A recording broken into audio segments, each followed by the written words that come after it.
अस्सलाम वालेकुम। उम्मीद है आप सब खैर खैरियत से होंगे। आज मैं बनाऊंगी नए तरीके से आटा गूंदे बगैर मजेदार पराठे। ये बहुत ही मजे के बनते हैं और बहुत ही कम टाइम में तैयार होते हैं। ये तरीका आप सबको जरूर पसंद आएगा इंशाल्लाह।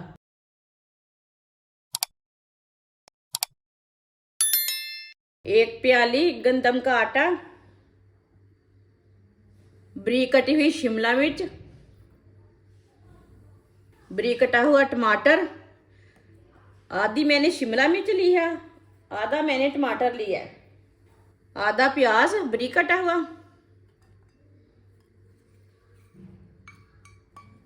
एक सब्ज मिर्च बारीक कटी हुई, एक अंडा, आधी चमची नमक, थोड़ी सी काली मिर्च पिसी हुई,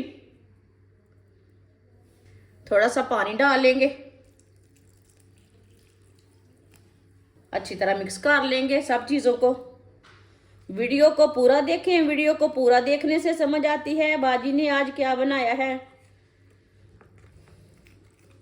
इसे अच्छी तरह मिक्स करना है, गुठली कोई भी नहीं रहनी चाहिए। थोड़ा सा पानी और डालेंगे, इसे अच्छी तरह मिक्स करना है। ना इसे पतला रखना है ना इसे गाढ़ा रखना है, इसी तरह इसे मिक्स करना है।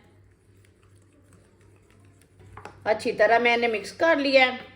इसे मैंने पतला भी नहीं रखा और गाढ़ा भी नहीं रखा और इसमें गुठली भी कोई नहीं रही। पैन को मैंने गर्म होने के लिए रखा है। चूल्हे की आंच को मैंने बिल्कुल कम रखा है, पैन को ज्यादा गर्म नहीं करना।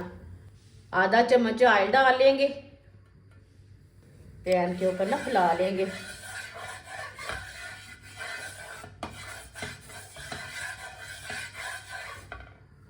अब एक एक चम्मच भर के डाल लेंगे पेस्ट को।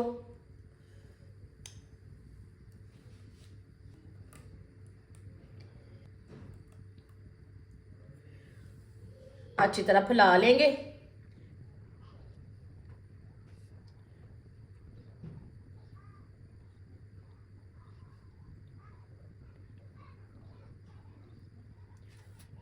पैन के ऊपर अच्छी तरह फैला लिए। अब चूल्हे की आंच को ना तेज कर लेंगे, थोड़ा सा मीडियम कर लेंगे।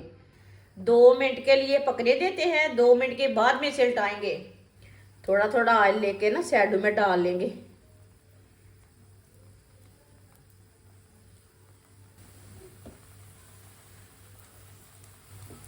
इसे कच्चा बिल्कुल भी नहीं उल्टाना, थोड़ा पकने के बाद में ही उल्टाना।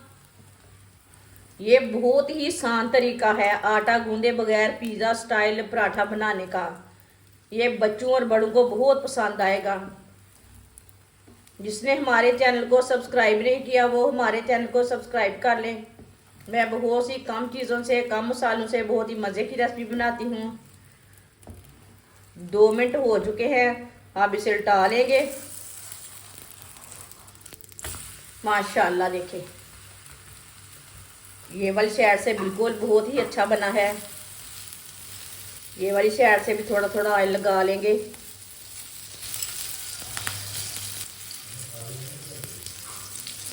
ये वाली साइड से भी ना 2 मिनट के लिए मैंने पका लिया है। अब इसे उल्टा लेंगे। माशाल्लाह देखिए, ये वाली साइड से कितना अच्छा बना है। ऐसे ही उल्टाते हुए इसे पका लेना, घुमाते फिराते। जलने नहीं देना पराठे को। ये पराठा बहुत ही मज़े का है, बहुत ही आसान तरीका है इसे बनाने में। आगे रमज़ान आ रहा है, ये सहरी में बनाएं, बहुत ही आसान तरीका है। दोनों साइडों से अच्छी तरह पका लिया मैंने। अब इसे नीचे उतार लेंगे। माशाल्लाह देखिए, ये कितना ही अच्छा बना है पराठा। इसे प्लेट में डाल लेंगे। जो बाकी के बचे हुए पराठे हैं वो भी इसी तरह तैयार कर लेंगे। माशाल्लाह मज़ेदार पराठे हमारे तैयार हो चुके हैं। आप इसे चाय के साथ खाएं, केचप के साथ खाएं, चटनी के साथ खाएं। ये बहुत ही मज़े के बने हैं। ये बच्चों और बड़ों को बहुत पसंद आएंगे इंशाल्लाह। हमारी वीडियो पसंद आए तो लाइक करें और हमारे चैनल को सब्सक्राइब करें। अच्छा, खुदा हाफिज़।